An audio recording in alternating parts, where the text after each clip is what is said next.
ഈ മാസം 10-ാം തീയതി ഡൽഹിയിലെ ചെങ്കോട്ടയിൽ ചാന്ദിനി ചൗക്കിനടുത്ത് വലിയൊരു ഭീകരാക്രമണം നടന്നിരുന്നു. അതൊരു സൂയിസൈഡ് ബോംബർ ആണ് എന്നാണ് കരുതിയത്. 8-9 പേർ ആ ആക്രമണത്തിൽ മരിച്ചിരുന്നു. അതിൽ പങ്കെടുത്തിരുന്ന ആള് പുൽവാമയിലെ ഒരു ഡോക്ടറായിരുന്നു എന്നാണ് പറയുന്നത്. അദ്ദേഹം അതിനകത്ത് മരിച്ചിരുന്നു.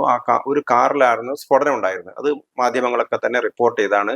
ഇതിന്റെ പിറകിൽ വലിയൊരു ശൃംഖലയുണ്ട് എന്ന് മനസ്സിലായിട്ടുണ്ട്. കാരണം ഒന്ന്, ഇന്ത്യയിൽ ഭീകര പ്രവർത്തനം നടത്താൻ വേണ്ടിയിട്ട് പാകിസ്ഥാൻ അനുകൂല ഭീകര സംഘടനകളായ ലഷ്കർ ഇ തോയ്ബയും ജെയ്ഷെ മുഹമ്മദും വളരെ വ്യാപകമായിട്ട് ശ്രമിക്കുന്നുണ്ട്. നേരത്തെ തന്നെ നമ്മൾ ഈ വാർത്ത കൊടുത്തിരുന്നു. അതായത് സ്ത്രീകളായിട്ടുള്ള ആളുകളെയൊക്കെ ഉപയോഗിച്ചുകൊണ്ട്, പ്രത്യേകിച്ച് മുസ്ലിം സ്ത്രീകളെ ഉപയോഗിച്ചുകൊണ്ട് സമാധാനപരമായ കാര്യങ്ങൾക്കായിട്ട് നഗരങ്ങളിലെ അർബനൈസ്ഡ് കേന്ദ്രങ്ങളിലെ വിദ്യാസമ്പന്നരായ സ്ത്രീകളെ സംഘടിപ്പിക്കുക.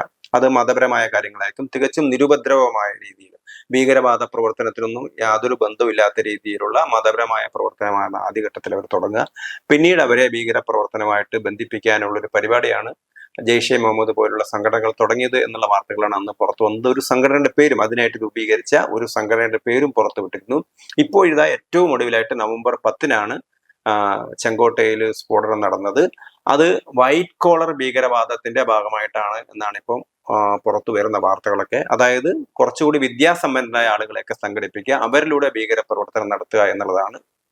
ഈ വിദ്യാസമ്പന്നരായ ആളുകളൊക്കെ അവർ വിദ്യാസമ്പന്നരാകുന്നതിന് മുമ്പ് തന്നെ അവർക്ക് മതവിദ്യാഭ്യാസം കിട്ടിയിരിക്കും. ആ മതവിദ്യാഭ്യാസമാണ് അവരെ പ്രേരിപ്പിക്കുന്നത്. അങ്ങനെയാണ് ഫരീദാബാദിലെ ഒരു ഇസ്ലാമിക യൂണിവേഴ്സിറ്റി, ഒരു സ്ഥാപനത്തിൽ അവിടെ പഠിച്ചിരുന്ന ആളുകളാണ് പലരും. ഇതേപോലെ തന്നെ ഇതിൽ പങ്കെടുത്ത ഡോക്ടർ കശ്മീറുകാരനാണ്.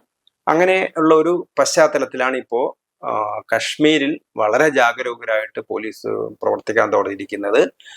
ജമാഅത്തെ ഇസ്ലാമിയുടെ നേതൃത്വത്തിലുള്ള പള്ളികളിലും മദ്രസകളിലാണ് ഇപ്പോൾ അവർ പരിശോധന നടത്തി വരികയാണ്. ഈ പരിശോധന തികച്ചും നിയമവിധേയമായിട്ടാണ് നടത്തുന്നത്. നിലവിലുള്ള നിയമപരമായ ചട്ടക്കൂടുകൾക്കുള്ളിൽ നിന്നുകൊണ്ടാണ് നടത്തുന്നത് എന്ന് പോലീസ് പറയുന്നു. ജമാഅത്തെ ഇസ്ലാമി എന്ന് പറയുന്നത് അന്താരാഷ്ട്ര തലത്തിൽ തന്നെ പ്രവർത്തിക്കുന്ന സംഘടനയാണ്. അത് മുസ്ലിം ബ്രദർഹുഡും ഒക്കെ ആയിട്ട് ബന്ധപ്പെട്ട് പ്രവർത്തിക്കുന്ന സമാനമായ ചിന്താഗതിക്കാരായ ആളുകളാണ്. ഇന്ത്യയിൽ വിവിധ സ്ഥലങ്ങളിൽ ജമാഅത്തെ ഇസ്ലാമി പ്രവർത്തിക്കുന്നുണ്ട്. പക്ഷെ കശ്മീരിലെ ജമാഅത്തെ ഇസ്ലാമി തങ്ങൾക്കുമായിട്ട് ബന്ധമില്ല എന്നാണ് ജമാഅത്തെ ഇസ്ലാമി ഹിന്ദ് എന്ന് പറയുന്ന ഇന്ത്യയിലെ മറ്റ് സംഘടന, മറ്റ് സ്ഥലങ്ങളിൽ പ്രവർത്തിക്കുന്ന ജമാഅത്തെ ഇസ്ലാമി പറയുന്നത്. അതെന്ത് തന്നെയായാലും കശ്മീരിലെ ജമാഅത്തെ ഇസ്ലാമിയെ 2019 ഭീകര പ്രവർത്തനം നടത്തുന്നതിനെ തുടർന്ന് ഇന്ത്യ സർക്കാർ, കേന്ദ്ര സർക്കാർ നിരോധിച്ചതാണ്.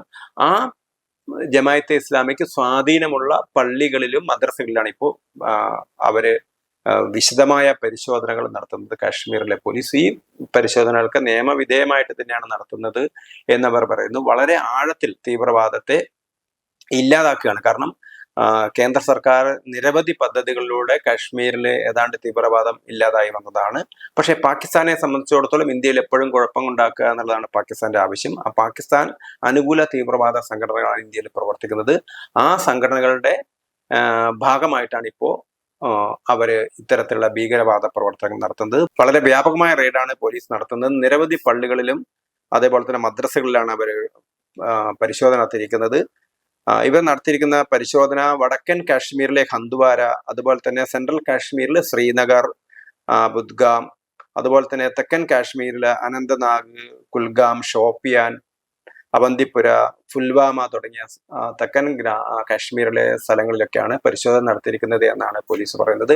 ഏതായാലും ഭീകര പ്രവർത്തനത്തിന്റെ വേരെറുക്കാൻ തന്നെയുള്ള കാര്യമായിട്ടുള്ള ശ്രമത്തിലാണ് കേന്ദ്ര സർക്കാരും അതുപോലെ തന്നെ കശ്മീരിലെ സർക്കാരും മറ്റ് സംസ്ഥാന സർക്കാരുകളൊക്കെ ചെയ്യുന്നത്. സാധാരണ ജനജീവിതത്തിന് ബുദ്ധിമുട്ടുണ്ടാക്കുന്ന രീതിയിൽ നമ്മുടെ നാട്ടിൽ കുഴപ്പങ്ങൾ ഉണ്ടാക്കാൻ, അതിന് മതത്തെ കൂട്ടുപിടിച്ചുകൊണ്ട് കുഴപ്പങ്ങൾ ഉണ്ടാക്കാൻ ശ്രമിക്കുകയാണ് ഭീകരവാദികൾ ശ്രമിക്കുന്നത്.